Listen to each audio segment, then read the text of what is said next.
So here's something I picked up very recently. Saw this at the local store, and for some reason I just had to have it. This is a Reaper Antarctic Explorer, and as soon as I saw it, I thought MacReady from The Thing.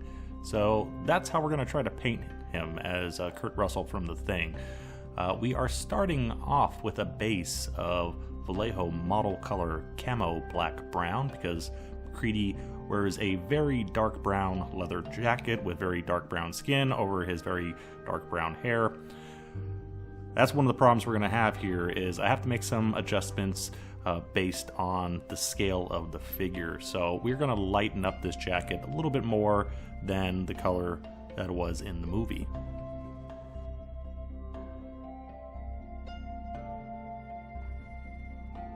I've now mixed in some Vallejo Model Color Burnt Umber, very small amount, and proceeding to working on the highlights. This is a dark color, so we don't want to over highlight it too much. We do need to add a few more highlights than you would see in the movie, because this is a scale model, so you do need to increase the highlights, but we also just have to account for the fact that it's a darker color, and also there's no sharp edges. It's not a box or something like that. This is a coat he's wearing, so those smooth rounded folds need much more subtle highlights than they would if it was a box.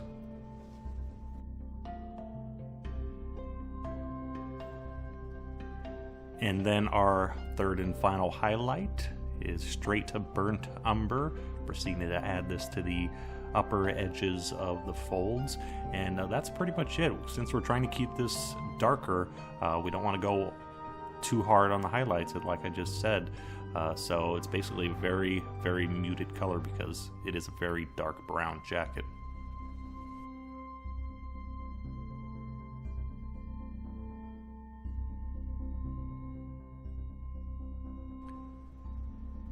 MacReady wears very dark green pants in the movie, and I started with a very dark green. However, it again was too dark, much like the initial problem with the jacket, so I had to go back and lighten up a bit.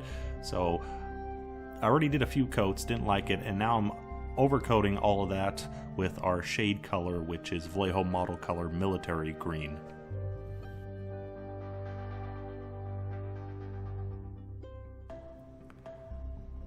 For the base color, we are going with straight Vallejo Model Color Camo Olive Green. His pants, I'm not sure if they're military pants, olive green, but that's what I see in the movie, because I don't believe he was a military guy in the movie. Actually, I'm not even sure what his job was, but we again are lightening up a little bit more, but I'm still trying to keep a military theme to them.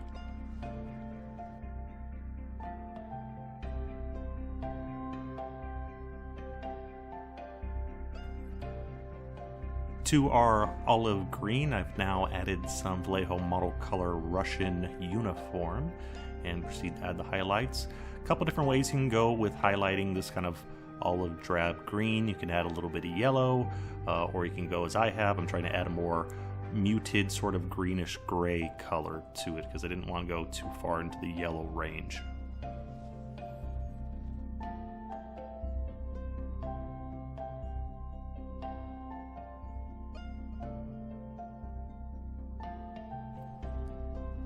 And our final color for the pants, as you can guess, straight Russian Uniform, highlighting those cuffs, the back of the calves, and the knee area. Not too many folds on the pants that we have to worry about highlighting.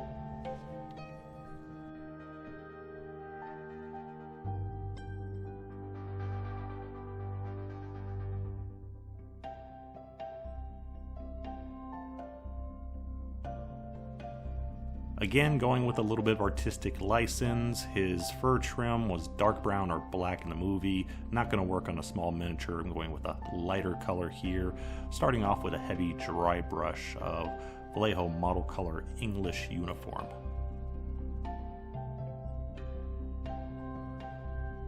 And then we follow that up with a lighter dry brush of Vallejo Model Color Green Ochre.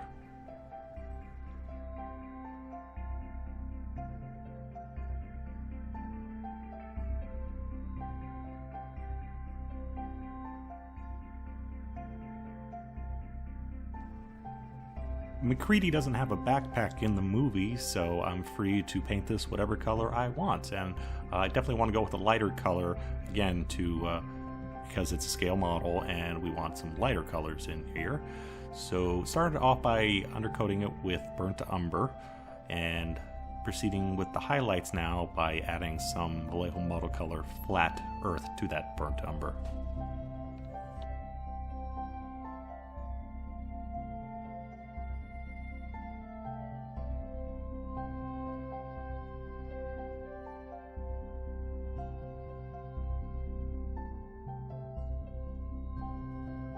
Next highlight is straight Flat Earth, proceeding to pick out the edges, trim of the backpack, the upper folds, and the latches and what have you.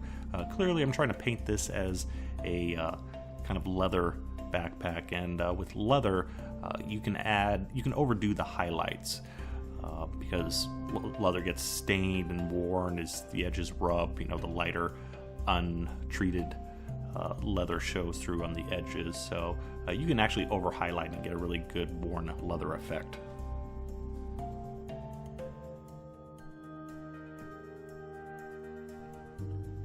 And for the final highlight, adding some Vallejo Game Color Desert Yellow to that Flat Earth, and proceeding to just add a few extra highlights here and there on those edges that are going to get really worn over the years. So again, over highlighting the leather, that's the one time you're okay over highlighting something and it actually can make something look better.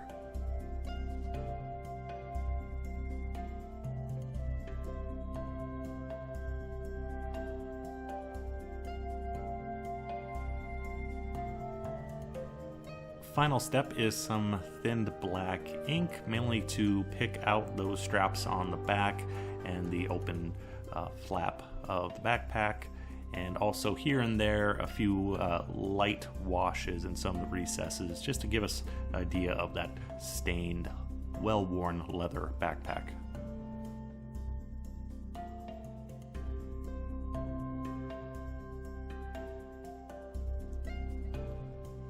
Finally, at the end, here comes the tricky parts.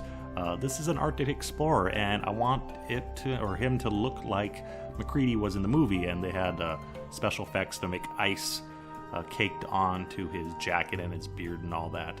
So try to figure out a way to recreate that, and I'm using white paint, and this white paint is very heavily thinned with flow aid to slow down the drying time, and I'm just putting a very small amount on in different areas and then working it in with a brush, blending it in, and then while the paint's still wet, going back with a little bit more white and dabbing it on. So I'm trying to create areas where it's a hint of white that leads to, you know, some other more concentrated spots. Concentrating more also on the upper areas, and definitely along the fur. I think areas where ice would collect normally. That's my assumption of where ice would collect normally. I'm in Southern California. I don't see snow unless it's in cone shape and is cherry flavored.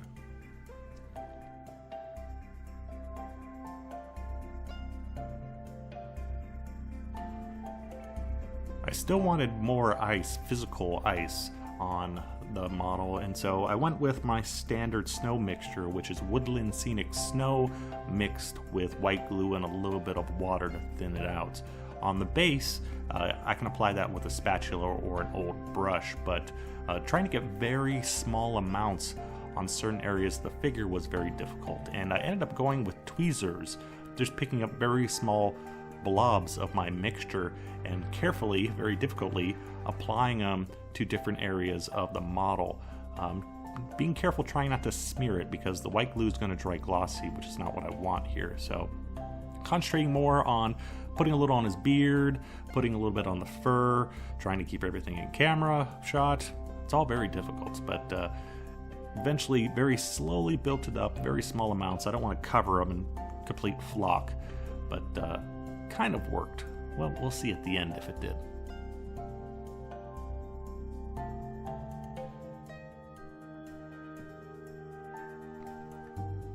And there we go. There is our MacReady stand, and fun little miniature to paint. Definitely something out of my normal sphere. It's not sci-fi, it's not fantasy, a little historical, but yeah, I just saw it at the store and I picked it up instantly and wanted to paint it.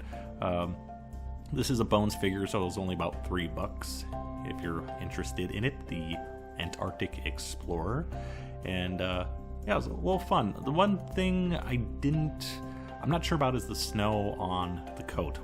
First of all, really didn't study how ice forms on clothing as people are out in extreme temperature, so I just kind of assumed a bit. And the snow mixture I use, I wonder if trying a lighter mixture would have maybe worked better with, or drier mixture with less water and white glue in the mix, so it's a bit more fluffy, because it does look like ice right now, but I also kind of wanted a packed snow look as well, so I'm not sure which would have worked better. One thing I forgot to do, I got to go back, I got to paint his nose red. Just a little sheen there to give an idea of it's really cold outside. Really would like to add some more color to like the cheeks and what have you, but there's just so little flesh there to work with. But yeah, fun little project. Hope you enjoyed it, and as always, thanks for watching.